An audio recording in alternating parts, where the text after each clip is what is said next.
Today we're here with Nick Fiorello, attorney with JK Closing Attorneys, to talk about deed requirements and what can create a deed to become invalid. You know, most people think that when you're hiring a company to do your closing, that everything's going to be right. And then when you go to sell 20 years later, and I love when my clients say to me, everything's perfect, everything's fine, until it's not. How can we make our process a little more stress-free, seamless, easier on all of us? I mean, why can't this be a little easier? Is there something that agents that we can do? If you're in the middle of getting divorced, don't buy real estate. No. Wait.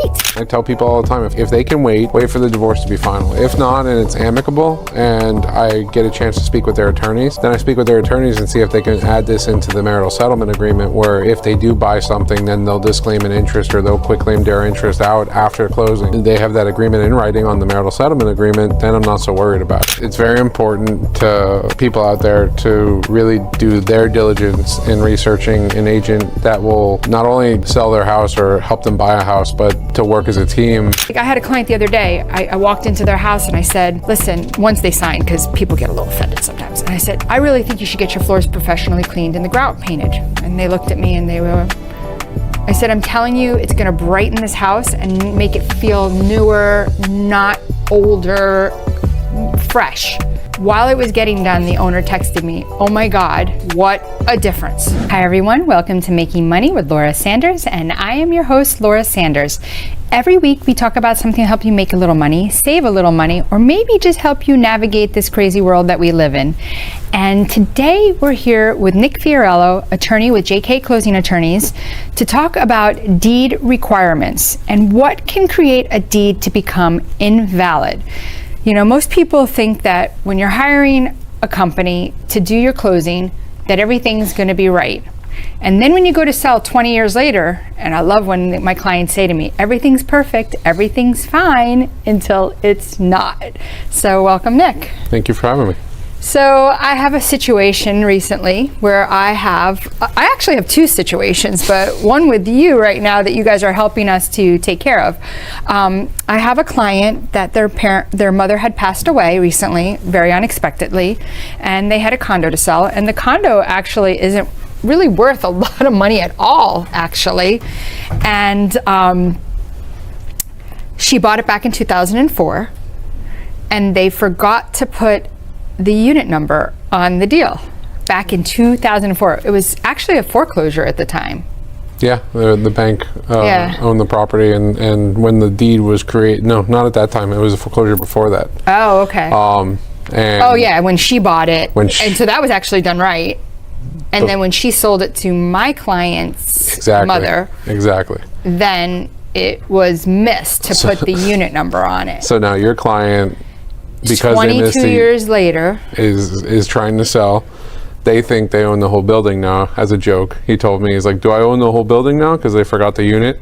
Oh, that's Fortunately, interesting. that's not how it works. You have to actually have what you're conveying, and whoever conveyed it didn't have the rights to the entire building. So no, that's not the case. But yeah, in this case, and it happens quite frequently, especially in the time, you know, mid 2000s into that crazy 2008, where things were just happening pretty quickly.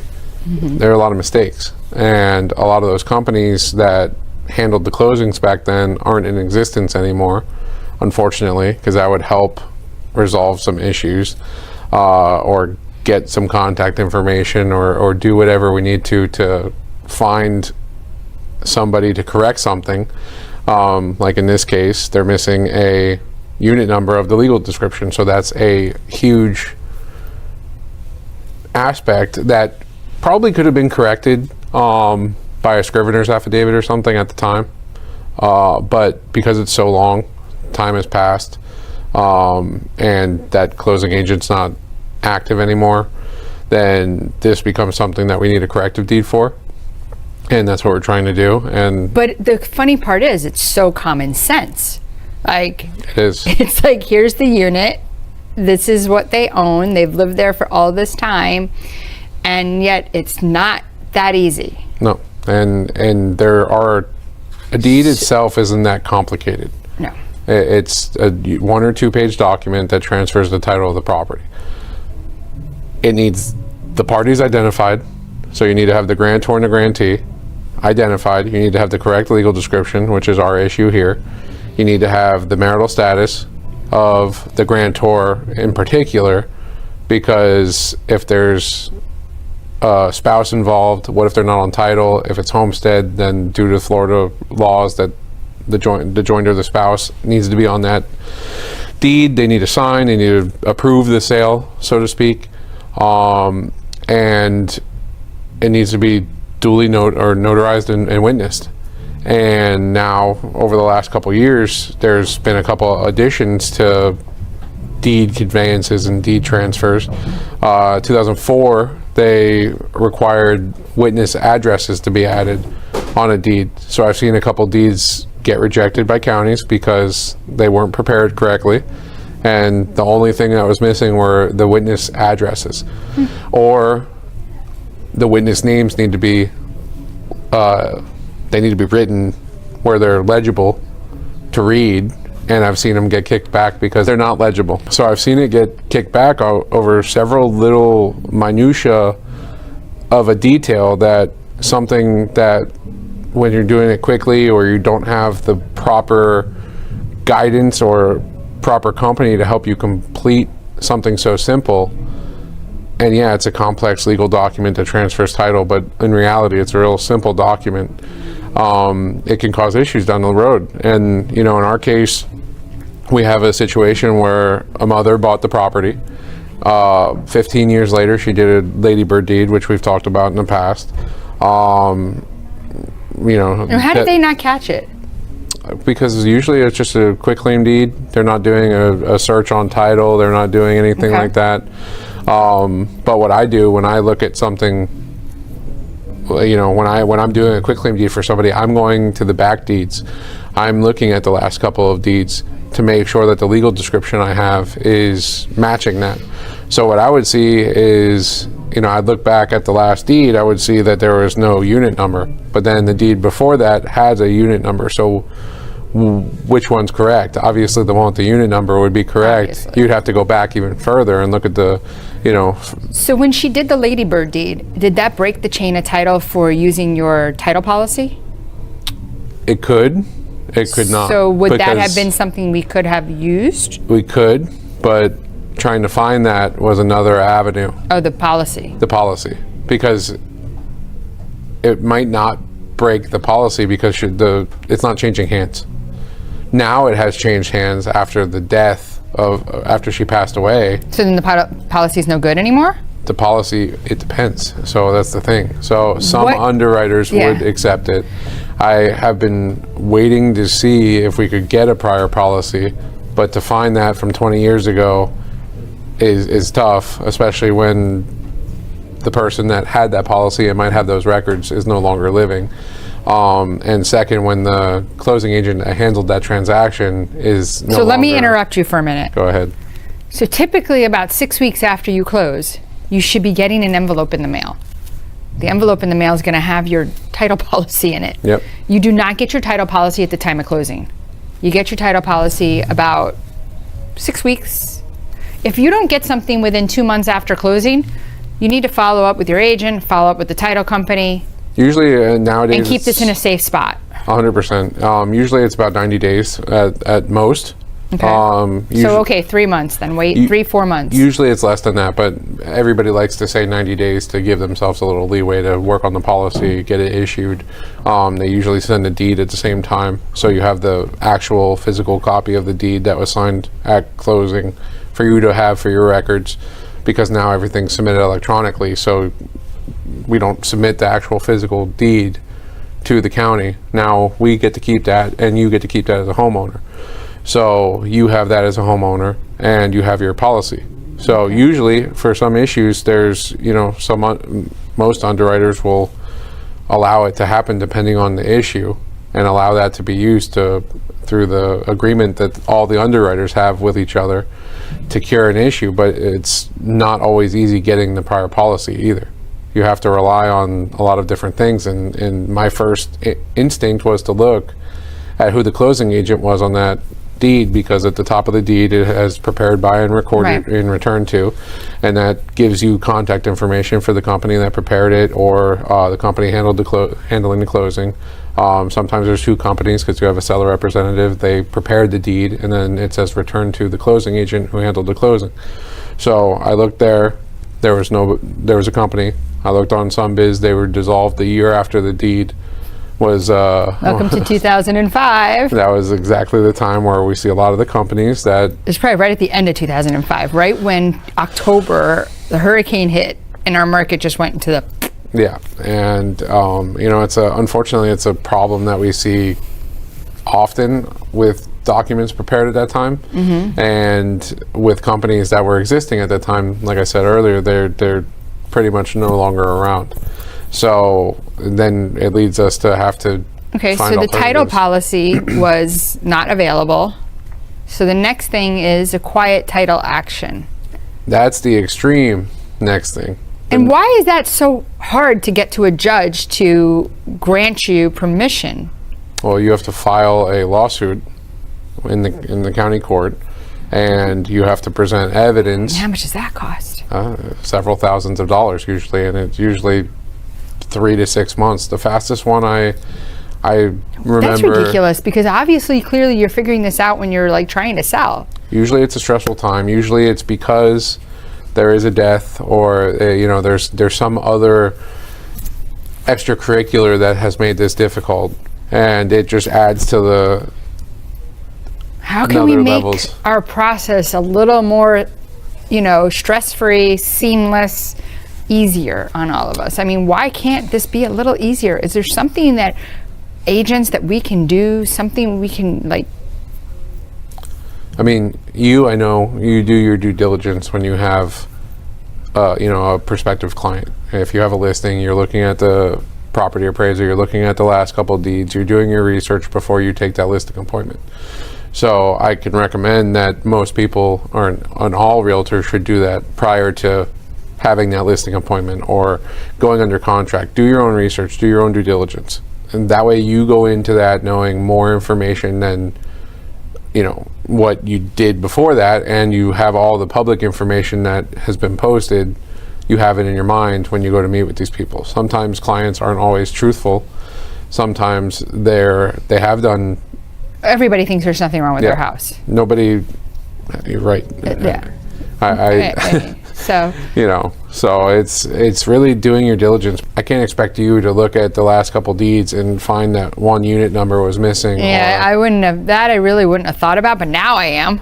And then you learn every day, and so from now on, you're going to go look at the last couple deeds to make sure. So we're going to go to commercial break, and when we come back from commercial break, we're going to find out how did we figure this out, and how did we take care of this in a quick timeline in order to make sure we're going to close on time next week. Yeah.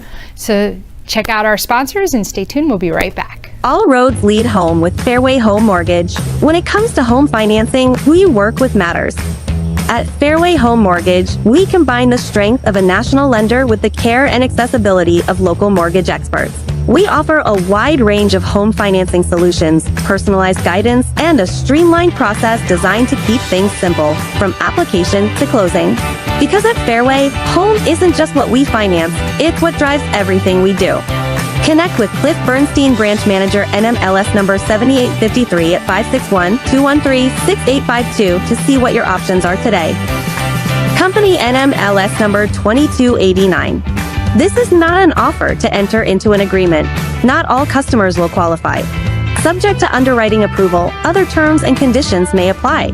Equal housing opportunity. Loan officer NMLS number 7853. At JK Closing Attorneys, we do all of the same things that a title company does, but with the benefits of being a law office. We can help with residential real estate, short sales, commercial real estate, refinances, 1031 exchanges, and FRIPTA withholding. Contact JK Closing Attorneys today at 954-332-3111. Again, that is 954-332-3111. Priority One Credit Union of Florida is a welcoming credit union that makes your financial success our #1 priority. We offer lower loan rates, higher deposit rates, and common sense local loan approvals, with nationwide access through shared branching. Hi, I'm Dina Hennessy, President and CEO at Priority One Credit Union. We are open to the community. Anyone can be a member of our credit union, and we would love to have you. Contact us today at 954-335-5100. You can also reach us at PriorityOneFL.org. Your financial success is our priority. That's 954-335-5100. Hi, everyone, and welcome back to Making Money with Laura Sanders, and I am Laura Sanders. So, we're talking about chain of title, deeds, what to look out for, things that happen even when you think there's nothing wrong with your house or something wrong with your house. I actually have another one right now, and I'll tell you real quick before I tell everybody what we were able to do with this one to actually get it done. And this was, honestly, the one that we were working on is really teamwork, right? It was teamwork 100%. That really, I say it's not being a lazy agent. I have another one that I actually thought it might need to go through probate, and you guys don't really do that. So I sent it to another local attorney and I said, hey, can you take a look at this and tell me if this needs to go through probate? And he looked at it, whatever. So I said, okay, well, I'm gonna send it over to you. What he didn't realize is that on the deed, it said that they were a married couple. But when it actually went to go to closing and they pulled the title, they were divorced. Now, they bought the house in 1998, but they got divorced in Key West in 1979. So when they bought the house, they were not a married couple. Now, how this mistake happens, I don't know. So now the house isn't bought in tenants in, in common, or tenants in entirety. So of course, now we have this issue that half of the house has to go through probate. Well, the wife, the ex-wife, is still alive. So the house would have went to his heirs, which was his daughter. His daughter died. Wow. Daughter has an 8-year-old daughter. So guess an 8-year-old daughter really can't sell a house, can they? Guardianship.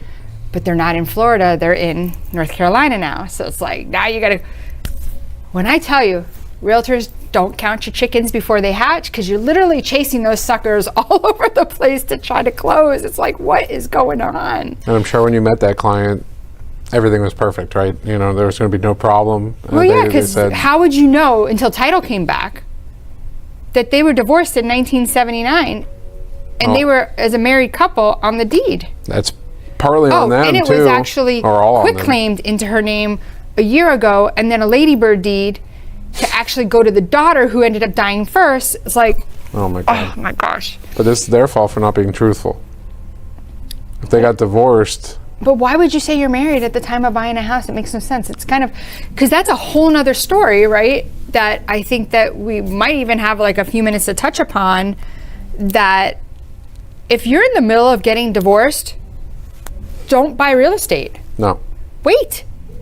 Definitely. And if you really, so let's just say that you've decided that you're going to stay married and not get divorced for whatever reason, and you guys go off on your separate ways, and here it is 20 years later, and now you've bought a house, and you die, and you didn't like him, you just gave him a house with 20 years of equity. Potentially, yeah. So it's something that they could have a marital interest in a property. Yeah. If it is, life a primary residence, everything, like whatever it is, like. It can cause a lot of issues, and I tell people all the time, if they can wait for the divorce to be final. If not, and it's amicable, and I get a chance to speak with their attorneys, then I speak with their attorneys and see if they can add this into the marital settlement agreement, where if they do buy something, then they'll disclaim an interest, or they'll quitclaim their interest out after closing. Which I did on a couple of deals recently. And they have that agreement in writing on the marital settlement agreement, then I'm not so worried about it. It's when they're lackadaisical about it, or they do what you said, where they don't get divorced, they get separated, and then later somebody dies, and that's where it gets complicated. Right. And I mean, these are just so many different kinds of minutia of a detail. So if you were married and you bought a house and you put your house in a ladybird deed, would that circumvent the ex-husband? And remember, this is only in a few states. It depends. What does it depend on? depends That's on- always, it's like, it depends on the carrier. It depends. It depends. It just depends. It depends on, everything is fact specific. And when you have a situation where a court could deem that when in the divorce or in a future court case where there is a marital interest in that property, then that marital interest is protected by the Florida Constitution and the Florida statutes. Even with a ladybird deed given it to somebody else.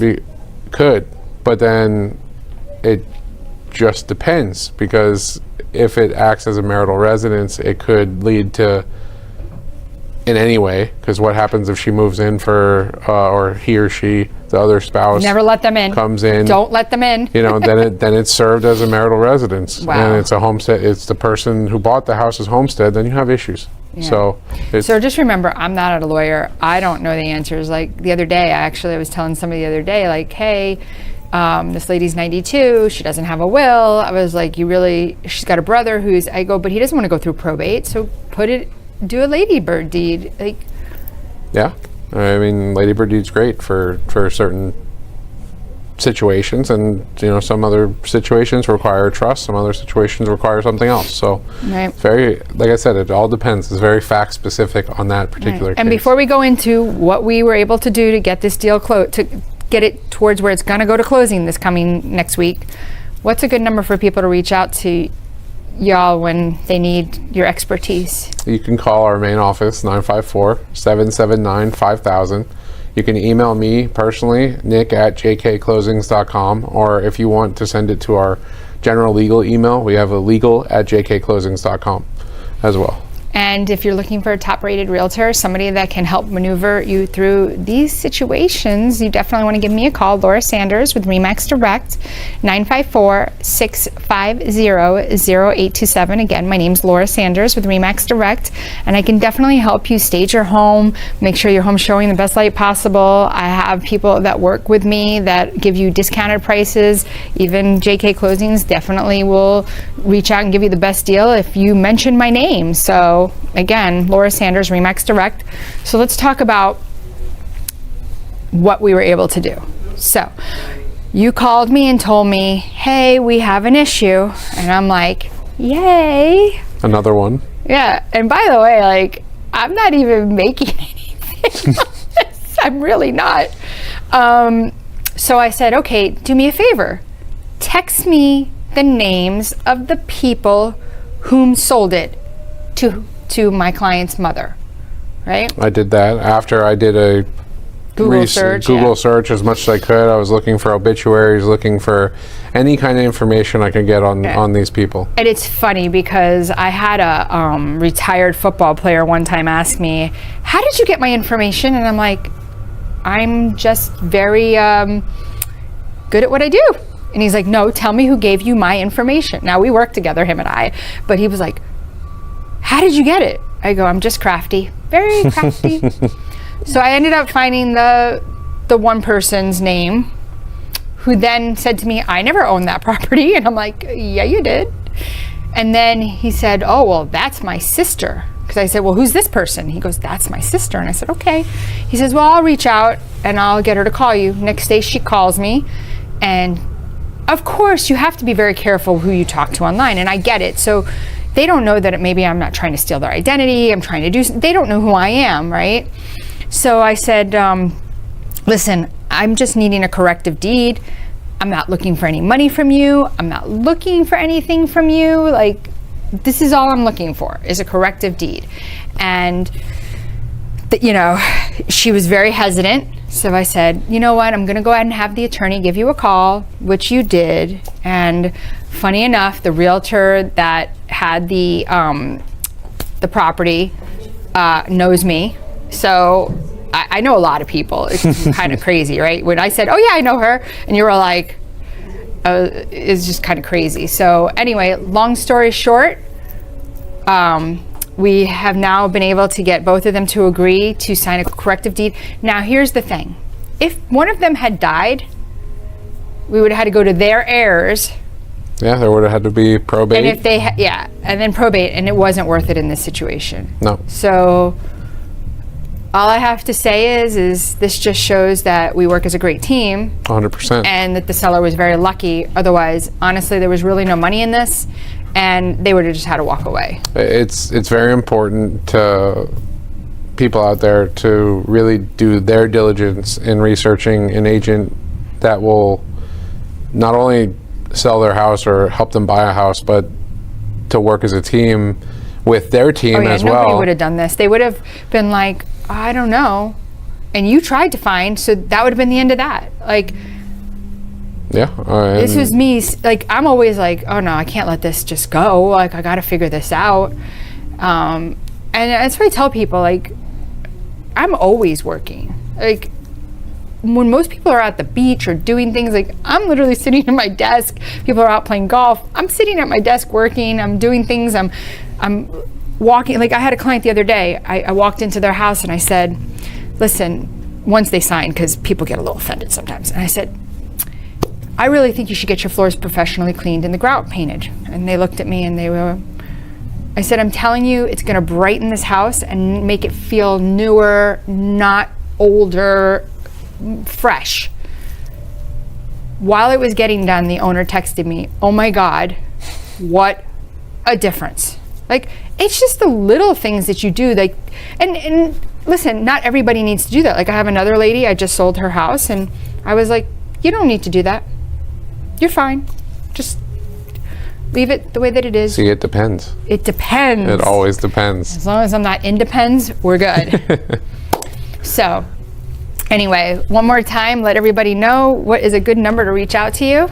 You can call 954-779-5000, or you can email nick@jkclosings.com or legal@jkclosings.com. And if you're looking for a top agent, someone that can help you get your home showing in the best light possible, somebody that can help actually get your closing to the closing table that actually has a little extra common sense. And I'm not saying other people don't, but I feel like I kind of go that extra mile. And if you're looking for that, give me a call. Laura Sanders, Remax Direct, 954-650-0827. And like always, thank you so much for listening to Making Money with Laura Sanders. And until next week, make it a great one.